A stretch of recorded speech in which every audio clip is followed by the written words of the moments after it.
Урматтуу Кыргызстан жарандары, урматтуу кыргыз коомчулугунун өкүлдөрү. Кече 3-июнда Кыргыз Республикасы Бириккен Улуттар Уюмунун алдындагы Коомчулук Кеңешине убактылуу мүчө болуп шайланды.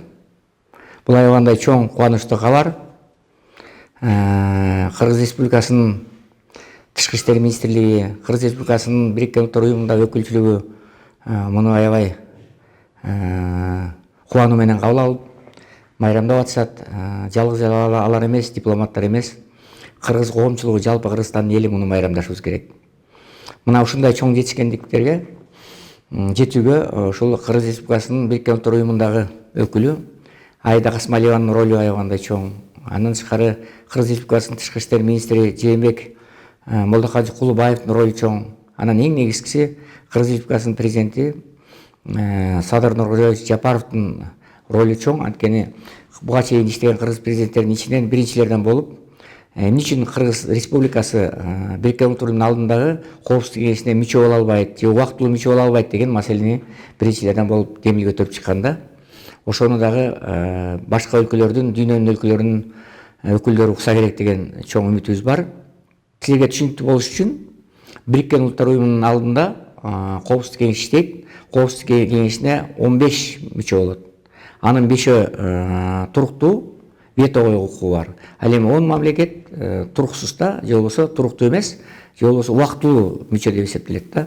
Ал эми жана 5 мүчөгө бул Америка, Россия, Кытай, Улуу Британия жана Франция кирет.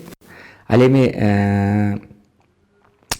берки 10 мүчөгө азыр ошо Греция, Дания, Пакистан, Панама, Сомали мамлекеттери ушул күз айларында алардын мөөнөтү бүтөт. Анан алардын ордуна мына кече шайланган Кыргызстан, Австрия, Португалия, Зимбабве өлкөлөрү келет да, мүчө болуп дешет. Ошон үчүн бул Тынч океан өлкөлөрүнүн ичинен Борбордук Азия, Түштүк Азия, андан тышкары Чыгыш Азия жана Тынч океан өлкөлөрү баары биригип, ушул өлкөлөрдүн, ушул региондун атынан Кыргызстан жалгыз шайланып атат да. Анан дагы бир чоң жакшы жаңылык, Кыргызстан 142 добуш алды да. Ушул Коопсуздук Кеңешине мүчө болуш үчүн ушундай добуш алды. Анан Филиппинди утту да. Филиппин буга чейин Бириккен Улуттар Уюмунун алдындагы Коопсуздук Кеңешке 4 жолу шайланган экен, мүчө болуп. Анан 5-чи жолу шайланып кала турган болгондон анан Кыргызстан утуп кетти да. Бул дагы аябандай чоң маанилүү жаңылык. Ошон үчүн эми эгер Кыргызстан ушул Коопсуздук Кеңешине мүчө болуп калсын деп эңсеп келгенбиз. Мына эми мүчө болду, убактылуу мүчө болду. Мына ушундан эле биз Кыргызстандын аброю эл аралык аброю аябай өсөт деген чоң үмүтүбүз бар. Анткени Коопсуздук Кеңешинде түрдүү маселелер каралат, эл аралык маселелер каралат, согуш маселелери каралат, атмосфера маселелери, чек ара маселелери, улуттар аралык жаңжалдар, мына ушулардын баардыгында ошол 15 мүчөнүн, 5 туруктуу мүчөнүн жана 10 убактылуу мүчөнүн добуштары керек да. Ошо дүйнөнүн бардык мамлекеттери Кыргызстан менен эгер буга чейин кандайдыр бир деңгээлде эсептешпей келсе, азыр эсептешүүгө туура келет. Андан тышкары мына грант маселелери келет. Анткени Кыргызстандын добушу аябай чоң таасир берет. Андан тышкары кредит маселеси боюнча Кыргызстанга, эл аралык инвестиция маселеси боюнча аябандай көп жаңылыктар болот, көп пайдалар болот деп эсептейм.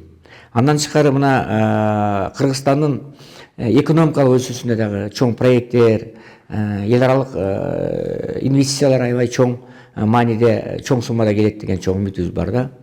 Андан тышкары экономикалык дагы көптөгөн проекттер ишке ашат деген оюбуз бар. Анткени Кыргызстан бул ошо Борбордук Азиянын ичинен экинчи жолу гана шайланды. Мурун 2017-18 жылдары Казакстан мүчө болгон экен. Ошо убактылуу кеңешине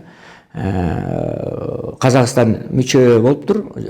Ошол Бириккен Улуттар Уюмунун алдындагы Коопсуздук Кеңешине. Анан эми Кыргызстан мүчө болот да. Бул Кыргызстандын чоң жетишкендиги деп ойлойм.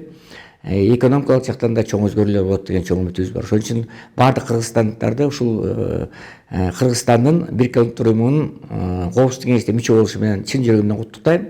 Мен буга чейин Кыргыз Республикасынын президентинин кээ бир кетирген адам укугуна, сөз эркиндигине, демократия боюнча кетирген кээ бир кемчиликтерин айтып келсем, сындап келсем, бирок ошону менен бирге эле бүгүнкү жетишкендик жөнүндө жакшы жагын айтып, президенттин чоң ролу бар экендигин баса белгилеп кетким келет.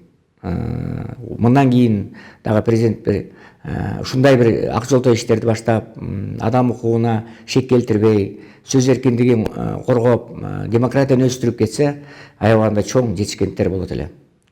Көңүл бурганыңыздар үчүн чоң рахмат.